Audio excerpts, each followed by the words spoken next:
It is Friday. Got to tell you about my latest adventure. The other night I went to a concert in Royal Oak, Michigan at a place called the Royal Oak Music Theater. Band called Orchestral Maneuvers in the Dark, OMD. So there's going to be some people in the audience who've never heard of them and other people in the audience who have heard of them. And if you're my age, you may have heard of them because back in the day, they were a staple in some circles. Depends on which radio stations you were be able to listen to. KROQ Los Angeles loved them. But it was often alternative type music stations that played them, or dance clubs, or college radio. OMD is a group out of England, very, very influential in the electronic music scene. The band on stage does not have a guitar player. They've got two keyboard players. The lead singer plays bass, and they've got a drummer. There's four guys on stage, but the music is great. So if you don't know who they are, go look up OMD. You probably heard the song If You Leave, which was in the Pretty in Pink soundtrack. A couple other songs they had, which you might have heard also. But went to see the show, Orchestral Maneuvers in the Dark in Royal Oak. I've mentioned before being there because I did the video a while back about that crazy night I had where I went and saw the show and the guy next to me collapsed. Same place. In fact, I was in the same area during the warm-up act. And I'm standing there, and it's getting increasingly crowded. And all of a sudden, I feel something go down my leg, liquid going down my leg. And my first instinct was, and I don't mean to be gross here, but I thought somebody had vomited on me. That was my first reaction. I felt something hit my leg. And I turn, and there's a guy, but now the guy who's right here is facing away from me. So I'm over there, and he's doing this. And I don't know, and I'm looking at my leg, and there's something on my leg. I mean, and the people near me are like, what happened? What happened? And so I tap the guy, excuse me, what was that? And the guy's, and first of all, he's taller than I am, but he's kind of cowering, like he doesn't want to look at me. And I'm actually thinking, like, maybe he threw up on me, doesn't want me to know that or something. But it's like, dude, I know that you did something. What did so I go, what was that? What was that? I'm tapping him on the shoulder. What was that? Because I need to know what it is. Do I need to go hose my leg off? Do I need to go to the hospital? What is it? And so finally, the guy's girlfriend, or the woman he's with, sees me and understands that I have a right to be curious about what's running down my leg. And she actually grabs him and turns him, and I can see that in his hand, he's got this tall Leinenkugel can. It's a Leinenkugel, which I guess is some kind of beer. So the guy somehow managed to dump like half a beer down my leg. But he also got the person standing in front of me and the person standing next to me. But the brunt of it was taken by my leg. Now, I'm wearing shorts, so it's on skin. It's not soaked into my clothing. Somebody standing nearby handed me something and said, here, you can use this to wipe off your leg.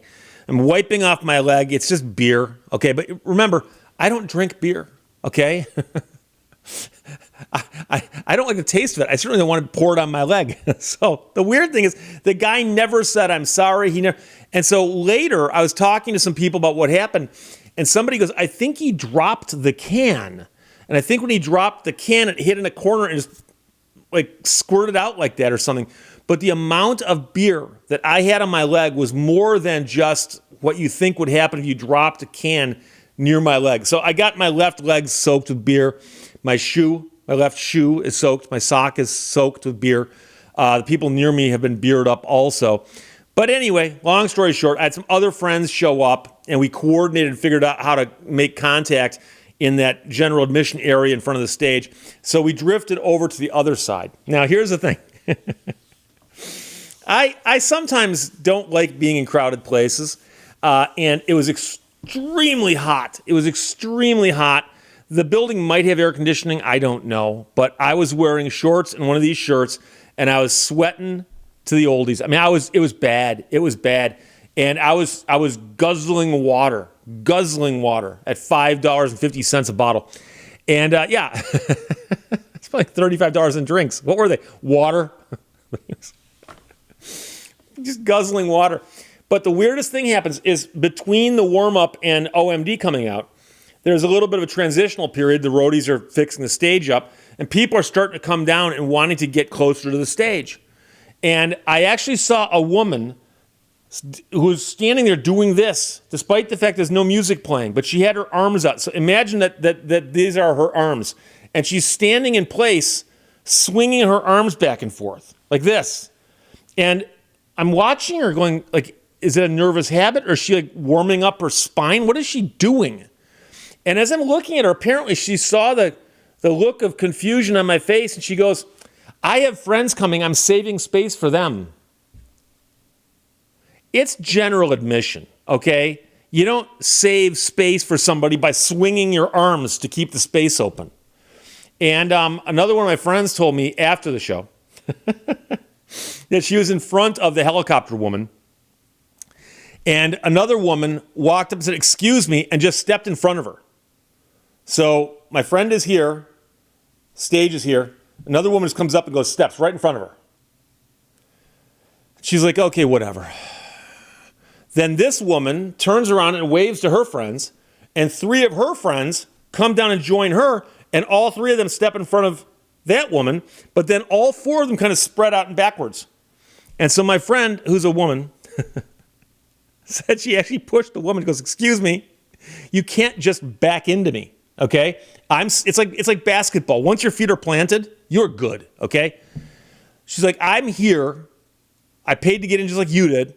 General admission, the show is about to start. You can't just move me out of the way. The woman goes, I got here before you did. My friend goes, no, you didn't. She goes, no, I got here right when the doors open. She goes, now I left, but I come back. This is my spot. It's not your spot. But anyways, she goes, but my friends are joining me, and I saved room for them. My friend goes, you didn't save room. That's the whole point. There's no room to save. Anyways, so I stood further back, far away from the guy who's spilling his beer all over everybody, and away from helicopter woman. And the show started, and I'm here to tell you, notwithstanding my fear of strangers and dislike of being around them, it was one of the best shows I've ever seen.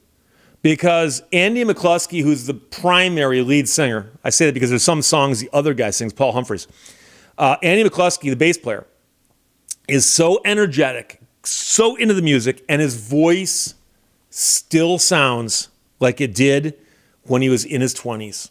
And it's so cool when you watch musicians over the years and you realize that the voice is the key.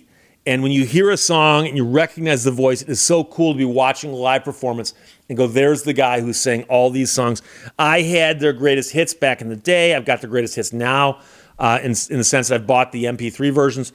I remember listening to this stuff. I worked at a place that had a record player and people put on records, and we used to track these albums. And what's the amazing thing is you can go to setlist.fm now and look up any concert, and they'll almost always have the accurate and complete set lists. So I have in front of me the songs that OMD played last night, and I recognized or knew out of the 22 songs they played, I'm guessing 18 or 19 that I knew and that I liked. And I was actually trying to think of what other bands are out there that have 18 or 20 songs that I like that they play in concert. Because there's bands that play in concert, but they don't play the songs I want them to play. They skip some songs. And that's another story altogether. So they opened up with a new song, Anthropocene, which is a newer song which I've never heard prior to this week because I had looked up the set list to see what they're going to play, and I'm like, I don't recognize that song. But the very second song is Messages. Third song, Tesla Girls. Now they did play Kleptocracy, which didn't ring a bell, as well as History of Modern Part 1. But Forever Live and Die. That was a big radio airplay song, Forever Live and Die. They played If You Leave from the Pretty in Pink soundtrack. Souvenir, another song you'd recognize if you're a fan. Joan of Arc and Maid of Orleans. And then Verushka, which I didn't recognize. Don't Go, Pandora's Box. So in Love, again, one of the songs that you may have heard. Dreaming, which I believe was a big like MTV type hit. It's got a video a lot of people are familiar with. And Locomotion, and that's a song I remember hearing on the radio. And when I lived in Los Angeles, KROQ Los Angeles played a lot of OMD stuff, a lot of it. So I heard a lot of it on that station. Sailing on the Seven Seas, and they closed their main set with Enola Gay, which again is a very, very well-known song of theirs.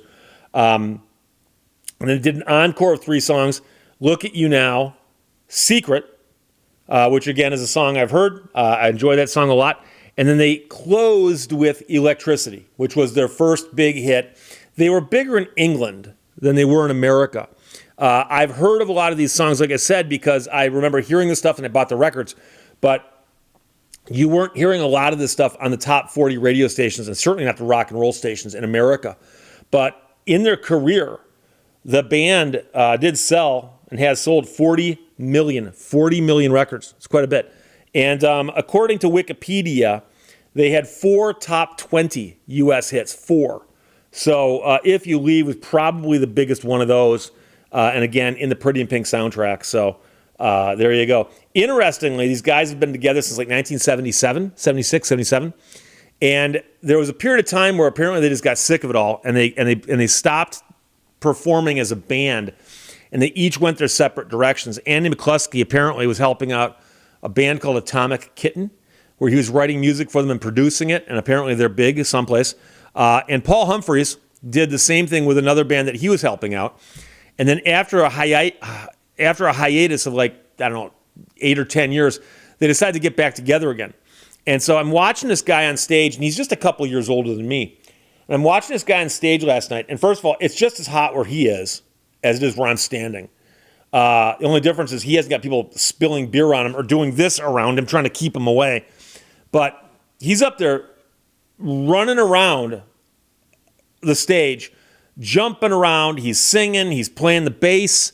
That guy expends so much energy, and he actually apologized at the beginning of the show, and he said, I'm really sorry. He goes, I was sick yesterday. I'm just getting over it now. I hope I can basically get through the show. That guy got through the show, and I'm here to tell you that if that wasn't energetic for him, I don't know what energetic would be, because this guy had more energy than most people half his age. And, you know, he probably walked off stage and just collapsed because of how hot it was and how much energy he was expending. But it was a blast. The show was wonderful. They had an interesting screen behind them that put up all kinds of cool stuff while they were playing. But again, it's just 4 guys on stage. Drummer, 2 keyboards, and a bass player. That's basically it. But it comes together perfectly, really, really well. So if you're into their music, you know who they are. If you've never heard of them, I would suggest you go look up OMD, and maybe look for If You Leave, you'll recognize it. And then Electricity was their first big hit in England. That's 1979. It goes back a ways. They were pioneers in that electronic sound. And some people pointed out that there's a thing for synth duos. So, you know, OMD or Pet Shop Boys. And you know, a group with this, a pair of people making music heavily dependent on synthesizers. So I had a great time, notwithstanding the beer and the helicopter lady. Had a great time. It was a fabulous show. I posted some pictures of this on social media saying, hey, I'm at a show right now. And I got a bunch of responses, including people saying, I just saw them. And people are overwhelmingly saying that they enjoyed the show. So if you were into them back in the day and they're coming to your town, you might want to check them out. But that's Orchestral Maneuvers in the Dark. I have no idea what the name means. It's one of those things where they probably thought it was a fun thing to do. Now, of course, people just say OMD. They don't say the full name. But Andy McCluskey and Paul Humphreys, 2 primary guys, and first time I've ever seen them. But a wonderful show, and I'm glad I got to see it. And like I said, other than the beer and just being too close to strangers and the heat, it was worth it. I'll talk to you later.